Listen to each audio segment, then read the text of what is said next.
I met Ethan when we were both working the evening shift at a small coffee shop in Portland. I was 22, a senior majoring in communications, while he was 31, long out of school but still struggling with nearly a decade of student debt. Ethan wasn't like the other men who had passed through my life. He wasn't charming or full of empty promises, but there was something in the way he looked at me that made me feel genuinely heard. We started talking after a few shifts together. Mostly about small things, like how the espresso machine always broke down at the busiest hour, or how he always played jazz in the background, even though no one but me seemed to notice. After just a few weeks, I got used to bringing him a pastry at the end of our shift, and he always quietly waited for me to lock up so we could walk to the bus stop together. We weren't officially dating, we just grew into each other. My family wasn't well off. My parents divorced when I was in high school. My mom worked night shifts as a nurse, and my dad had moved to another state with his new wife. I'd always been independent, studying, working, and saving every penny so I wouldn't have to move back in with my mom after graduation. Ethan had a difficult family story too. His father had a gambling addiction, and his mother was always scrambling to cover the debts. He once said something that stuck with me: "I'm not afraid of being poor, I'm afraid of being stuck." I remember looking at him for a long time after that. Maybe because that fear felt so familiar to me too. After I graduated, I was lucky to get a full-time job at an ad agency. The pay wasn't great, but it was stable. I rented a small apartment in the suburbs of Beaverton. Not too far from downtown, but quiet enough for me to breathe after long days. Ethan was still working part-time as a barista and occasionally picking up event setup jobs for extra cash. He told me he hadn't finished paying off his student loans, and because his income was unstable, he couldn't get approved for a decent place to live. I knew he was trying. I could see it in the dark circles under his eyes after late-night shifts. And maybe that's why I said it so naturally. I didn't even realize I was offering. "Why don't you move in with me for a while?" He hesitated, then asked quietly, "Are you sure? I don't want to be a burden." "Ethan, I'm not trying to rescue anyone. I just don't want to see you crashing on couches week after week." We moved in together on a late fall afternoon. I still remember, he showed up with one suitcase and 3 boxes of books. He said, "This is everything I have left." And I didn't say a word. I just handed him a hanger. From that day, I took on most of the rent, almost 80%. Ethan paid the rest, and we split the utilities evenly. I told him to focus on paying off his debt as long as he helped keep the apartment tidy. The place was small but cozy. I liked waking up earlier than him, brewing coffee and letting him sleep in. In the evenings, I cooked while he played music, still jazz. Even when we were tired, it felt peaceful. He'd sometimes sit on the floor, lean back against the sofa, and say to me, "I never imagined anyone would give me a place to come home to, thank you." At first I thought it was just temporary. I told myself Ethan was trying, that he just needed some stability, someone to believe in him, and then he'd find his rhythm again. But 6 months passed, then 8, and I started to feel tired. Even though my job at the agency kept me out from 8 in the morning until after 6 in the evening, I was still the one cooking dinner, doing laundry, cleaning, grocery shopping on weekends, and covering most of the rent. Ethan still hadn't found anything more stable than his part-time barista gig downtown, which only covered his portion. I didn't expect him to split everything evenly, but at the very least, take out the trash. That was the only thing I asked. Since he usually ate dinner last, all I wanted was for him to take the trash out on his way down to check the mail. It took less than 2 minutes, but every time I reminded him, he'd give me a sheepish smile and say, "Sorry, I forgot. I'll do it next time." That next time happened so often I memorized the exact tone in his voice and the way he shrugged like I was overreacting. I'd thought about having a serious conversation, not snippy comments after work, but a real calm talk. So one late night in early spring, I wrote him a letter. I didn't want to blame or complain, I just shared a few small things that hurt me, that I felt like I was becoming invisible in my own apartment, that I needed some kind of partnership, not financial but emotional, presence, respect. I left the letter on the table between his notebook and the coffee mug he always used. The next morning it was still there. 3 days later, I saw him using the notebook to prop up a glass of water. The letter had been folded and tucked inside, never opened. I didn't bring it up. I didn't write another. I quietly retreated into routine, cooking, cleaning, paying bills. And Ethan kept coming home, dropping his shoes in the hallway, collapsing on the couch, remote in hand, complaining about how demanding the customers were. That week, I had to work Saturday because our project was nearing its final stage. I left some food in the fridge and texted Ethan to remind him to reheat it before eating. He didn't reply, but I figured he was busy. That night, I got home close to 10 p.m., completely drained. I just wanted to lie down in bed and take a deep breath in a clean space. But as soon as I opened the door, I froze. Snack crumbs covered the floor, soda cans rolled around the living room. The kitchen smelled like someone had baked a pizza and forgotten it in the oven. The dining table was a mess of paper plates, cookie boxes, and instant noodle wrappers. I walked into the kitchen. Dirty dishes overflowed in the sink, grease smeared across the countertop. A huge trash bag sat by the door, lid popped open, banana peels and tissues spilling out. Wet clothes were scattered inside the washing machine, probably left there since the day before. I stood in the middle of the mess, not knowing where to start. My eyes stung, not from the garbage smell but from the feeling that I'd just walked into a place that no longer felt like home. Ethan appeared from the bedroom, holding a can of beer, scratching his head. "Oh, you're home?" I was going to clean up, but I lay down for a bit and fell asleep. He looked around and gave a lazy smile. "Yeah, it's kind of messy, but I'll clean it tomorrow, okay?" I stayed still. I just walked into the bathroom, washed my face for a long time, then quietly returned to the kitchen and started cleaning. I needed to make this apartment feel like a place I could breathe again. Ethan never came near. He sat back on the couch, kept watching the sports show. I could hear the announcer's voice between the sound of a beer can popping open. I realized maybe he never truly saw this place as home. That night, after scrubbing down the kitchen and picking up every last crumb from the living room floor, I faced Ethan and met his gaze, and said in the calmest voice I'd ever used, "Starting next month you'll pay half the rent, and I'm no longer cooking, doing laundry, or cleaning for you." Ethan raised his eyebrows like he'd just heard something absurd. "What?" he asked, narrowing his eyes with suspicion. "I'm not your maid, I'm not your mother, I'm your roommate. And if you still want to live here, you need to share responsibility fairly." He scoffed. "It's not like I ever asked you to do any of that." "You didn't ask," I repeated. "But you never said thank you either." Ethan sat down, ran his hand through his hair. "Kinsley, you're overreacting. My mom used to do everything for my dad and she never complained." I froze. That sentence felt like ice water poured straight down my spine. Women weren't born to inherit someone else's mother's chores. Without a word, I went to my room, closed the door, and wrote a to-do list. One that didn't include him. Ethan's name wasn't on it anywhere. From that day on, I changed. I woke up early, made breakfast just for myself, and left the kitchen spotless every time I used it. I bought a small laundry basket just for me, so my clothes wouldn't get mixed with his constant pile. I even installed a small digital lock on the washer, only I knew the code. At first, Ethan thought I was sulking. He didn't lift a finger, still left his wet socks on the couch, dirty dishes in the sink, and waited for me to cave like before. But I didn't budge. When he asked, "Aren't you cooking anything?" I replied, "I already ate." When he frowned at his wrinkled clothes, "Where's my white dress shirt?" I just said, "It's not mine." One time, he was late for work because he couldn't find a single clean pair of socks. I watched him run around the apartment tugging at his hair, cursing, then looking at me like I was the reason his world was falling apart. I just sipped my coffee, read the newspaper, and stayed silent, like I lived in a completely separate life. A week later, my company held its first quarter review meeting. Even though the recent project had been intense, I gave it my all, and for the first time that effort was recognized. My boss, Cynthia, stood at the center of the room, smiling as she spoke. "I want to give a special thank you to Kinsley. No one expected someone who's been here less than a year to turn such a tough campaign into a creative win. She not only worked hard but had excellent instincts. Kinsley, fantastic job." Everyone applauded. I blushed but couldn't stop myself from smiling. That evening, at home, I told Ethan the story while reheating leftover pasta.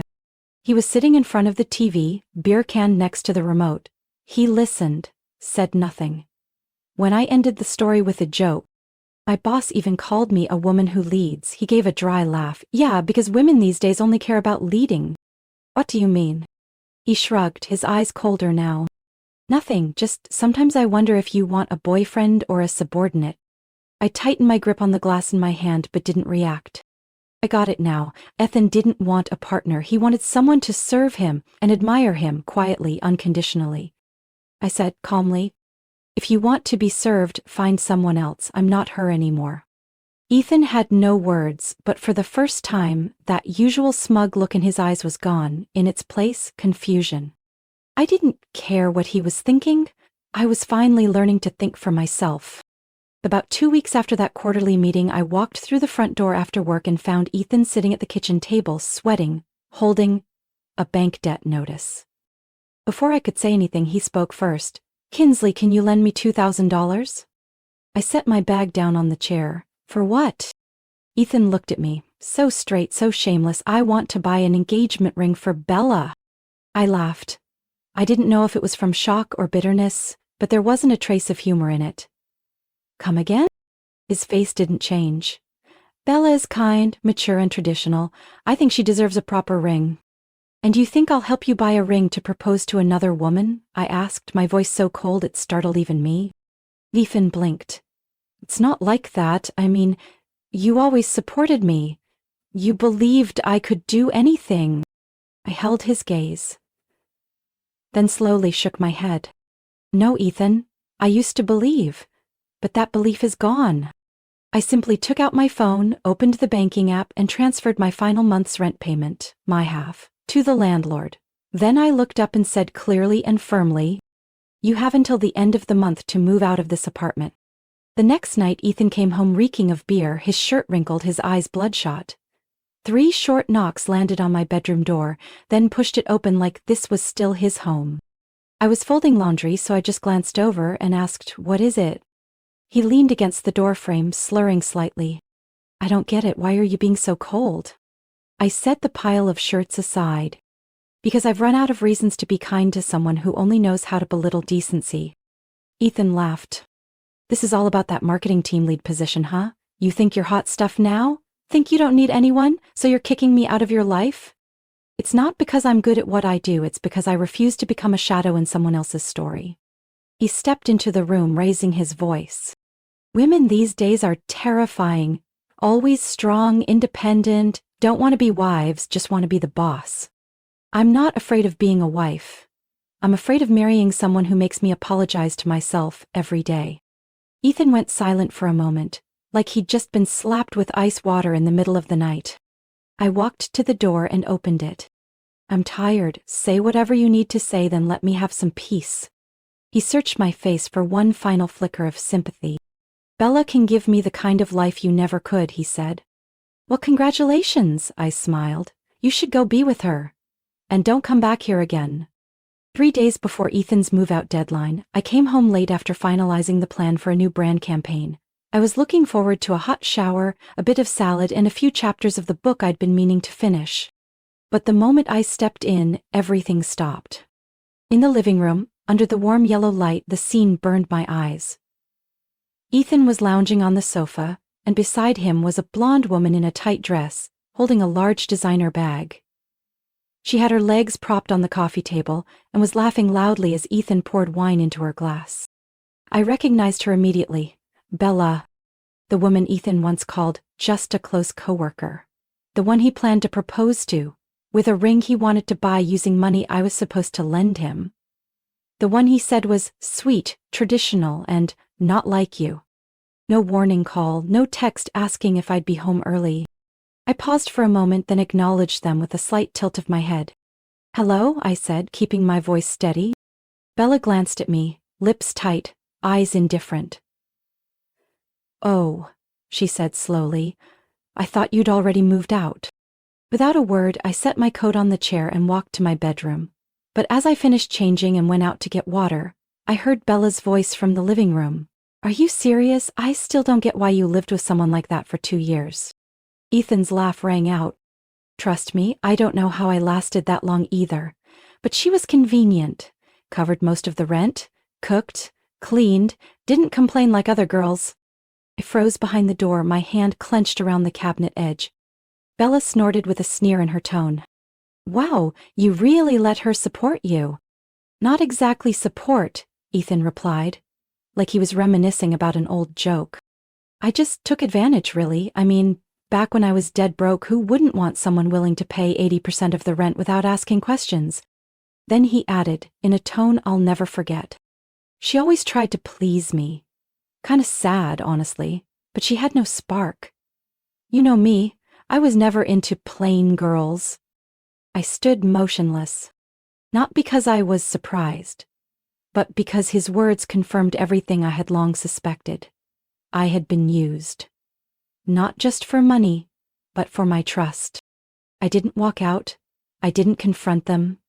I returned to my room, quietly opened the drawer, and pulled out an old trash bag I'd saved for getting rid of clutter. One by one, I removed every photo from the walls, those snapshots I once thought were real. I took down every memory, like peeling off a mask I'd worn too long.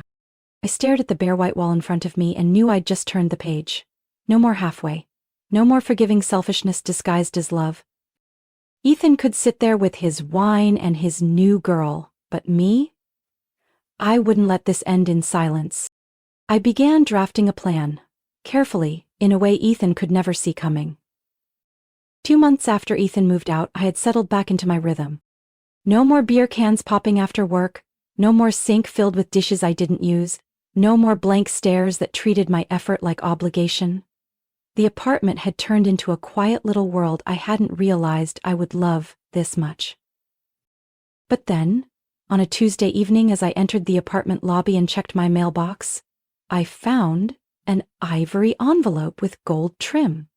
Printed on the front were the names of 2 people I had no desire to ever see again. Ethan Brooks and Bella Ashford. I lingered at the doorway, fingers tight around the envelope, then opened it once I was inside. It was an ornate, extravagant wedding invitation, clearly stating the ceremony would be held at an estate in the suburbs of Lake Oswego, a place only well-off families could afford to host an event. But what made me freeze wasn't the invitation itself. It was the handwritten note in the top left corner. Crooked, but unmistakable. Kinsley, you should come see the life I was meant to have. I read it again, then again. Not because I didn't believe my eyes, but because I couldn't believe someone could be that petty. A wedding invitation meant not to share joy, but to flaunt, to trample, to declare victory. I held the card in my hand, staring at that line like it was the final drop that tipped the glass. But instead of getting angry, I laughed. Ethan was still Ethan, still thinking that changing his shirt and his girlfriend could cover up the emptiness at his core. I set the invitation down, opened my laptop, and started searching. Bella Ashford. Her Instagram was still public. No surprise for someone who loved to show off. I scrolled quickly through carefully filtered photos. Wine parties, resort check-ins. Then I paused on a series of pictures from 7 months ago. The man standing next to Bella in those photos was named Jake Carson. Tall, kind smile, eyes that felt genuine. In one of the captions, Bella had written, 7 years with one person. But the photos suddenly stopped, and Jake was gone from every post after that.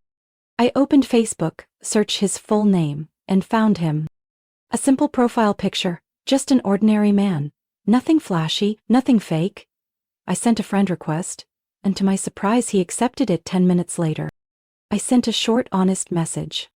Sorry if this is strange, I'm Kinsley, Ethan's ex. I know you dated Bella. I just wanted to ask you something. The message was read 2 days later. But when he replied, I read every word, over and over. Hi Kinsley, yes, I'm Jake. I was with Bella for almost a decade and I never imagined she could cheat until I saw her and Ethan in my car. We kept talking. Each message from Jake painted a fuller picture. Not just of Bella, but of things I hadn't dared believe before. Bella had cheated, more than once, and the last time had been with Ethan, while she and Jake were still living together. You're the second one they've stepped on, I wrote back, and now they think they can do it again, at their wedding. Jake was silent for a while, then asked, Are you going? I am, but I don't want to go alone. I took a deep breath and sent one last message. Would you be my +1? The typing bubble appeared. 1 minute. Then 2. Finally he replied. I'll come. Not to get revenge, but to look them in the eye. And let them know we're no longer the ones left behind. That afternoon the Oregon sun glowed golden, spreading across rows of white silk-covered chairs by the lake. The wedding was outdoors, held at a luxurious mansion once featured in an architectural magazine for its classic American elegance. The violin played a familiar wedding tune as Jake and I walked through the gate, not holding hands but perfectly in sync. From the moment we entered, I felt the shift in the air. Curious glances turned our way, whispers rising between flutes of champagne and awkward laughter. But I didn't care. And Jake? He walked like he belonged there. Ethan saw me first. He was standing by the archway, shaking hands with some distant relatives, when he froze. In a split second, his eyes landed on Jake. And I saw it clearly. His face turned pale, jaw clenched, his hand squeezing the invitation so tightly it nearly creased. But he couldn't do anything. Not now. Not in front of nearly 200 guests, many of whom were Bella's family's business associates. Ethan simply turned away, lips pressed tight. And I knew he was swallowing a rage he couldn't spit out. The ceremony began a few minutes later. As soft music filled the air, the guests rose to their feet, ready for the bride's entrance. Bella appeared in a stunning white gown, her arm looped through her father's, taking graceful steps along the flower-strewn path. Her eyes swept the crowd, then landed on me. And Jake? Bella's eyes widened like she couldn't believe what she was seeing. For a moment she faltered, her grip on her father's arm tightened. Then, maybe prompted by Ethan's stare at the end of the aisle, she moved forward, but the confusion never left her face. The wedding proceeded by the book. Ethan read his vows first. His voice flat, devoid of emotion. When it was Bella's turn, she took the mic. Then suddenly asked to excuse herself for a few minutes because she was feeling a little lightheaded. Ethan stiffened, but he couldn't stop her, not in front of all those eyes. Bella stepped quietly off the stage, lifting the hem of her long dress, her eyes never leaving Jake. A few minutes passed, then 10, then 20. The ceremony couldn't continue. Ethan started pacing, turning repeatedly, whispering questions to the bridesmaids and family members. Then suddenly an event coordinator stepped onto the stage, holding a folded piece of paper, his face pale. He whispered something to the DJ and the music stopped instantly. The crowd fell silent. The coordinator spoke, his voice slightly trembling. Apologies for the interruption, but the bride has left behind a letter addressed to everyone present here today. A wave of murmurs spread across the room. He unfolded the letter and began to read aloud. To Ethan and everyone who took the time to be here today. I know I owe you all an explanation. The truth is, when I saw Jake, I realized my heart had never truly left that man. I made a mistake, letting fleeting emotions and admiration cloud my judgment. Ethan, you are an ambitious man, but I can't enter a marriage I'm not fully committed to. I'm sorry for letting it go this far. I've left the estate, and I hope everyone can understand my decision. As the final word was read, the entire hall went quiet. Ethan didn't move. His eyes were wide, stunned, still clutching the wedding ring he never got to place. Someone in the audience let out a stifled laugh. Cameras began clicking. Jake sat beside me, silent. So was I. Our eyes met. No words, no reaction needed. No words. Everything had been said in that silence. Ethan turned his head, eyes scanning as if looking for someone to blame. He passed over me and stopped. No flinch, just a small deliberate smile. Enough for him to know it was over. The game he staged to show off his triumph had backfired. The reception unraveled in chaos. Some guests left early, others live-streamed the letter reading. And just 3 hours later, a video titled, "Bride Walks Out Mid-Wedding at Lavish Lake Oswego Ceremony" was already online. Jake and I left quietly. I thought that after that day, Ethan would quietly disappear from my life like a wound that heals on its own with time. 3 days after the wedding fell apart, on a Sunday morning, just as I opened the door to head to the grocery store, I found Ethan standing right outside my apartment. Shirt wrinkled, eyes sunken, hair a mess. He didn't look like someone heartbroken. He looked like someone who had just lost every card in the game.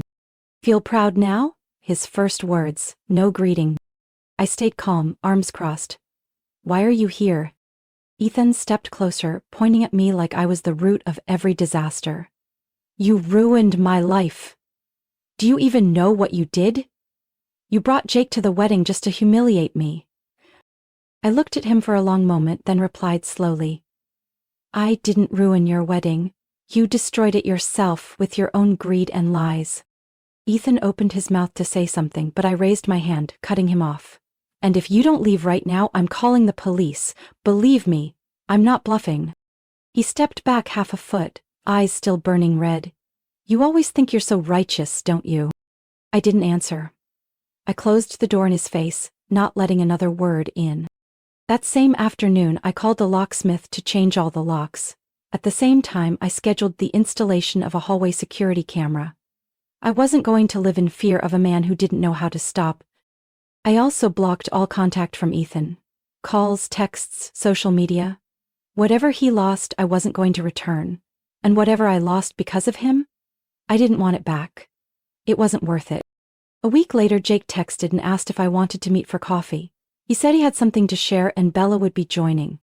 I hesitated but eventually agreed, not out of curiosity, but because I needed closure for everything left unfinished. We met at a small cafe on a hill where the air always carried a soft scent of pine, and the background music never drowned out real conversation.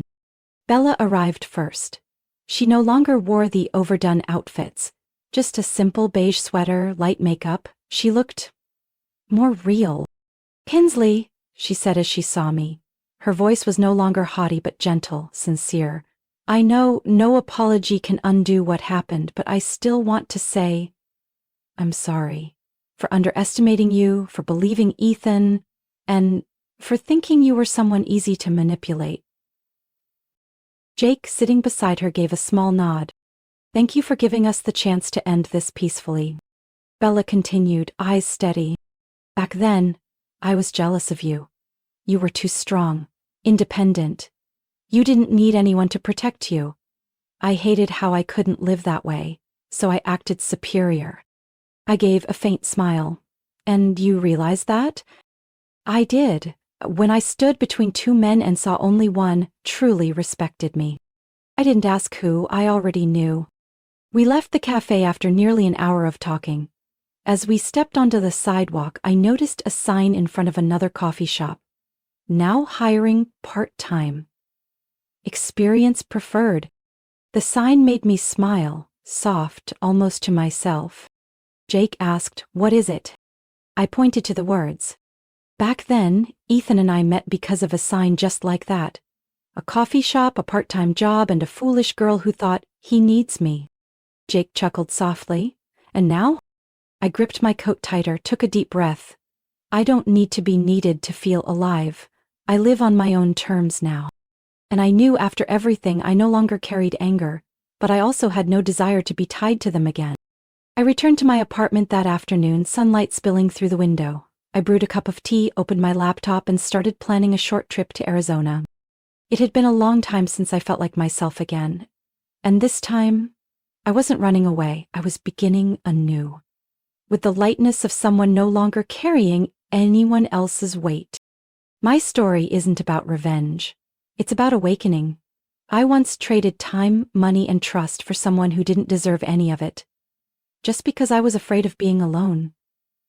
But only when I was hurt to my core did I learn how to stand tall on my own. No one gets to define my worth but me. And if you're exhausted from constantly proving your love, remember, you don't have to suffer to stay in someone else's life. What do you think of Kinsley's choice and that unexpected ending at the wedding? Share your thoughts in the comments below, and don't forget to follow the channel so you won't miss the next emotional and powerful story about family and life.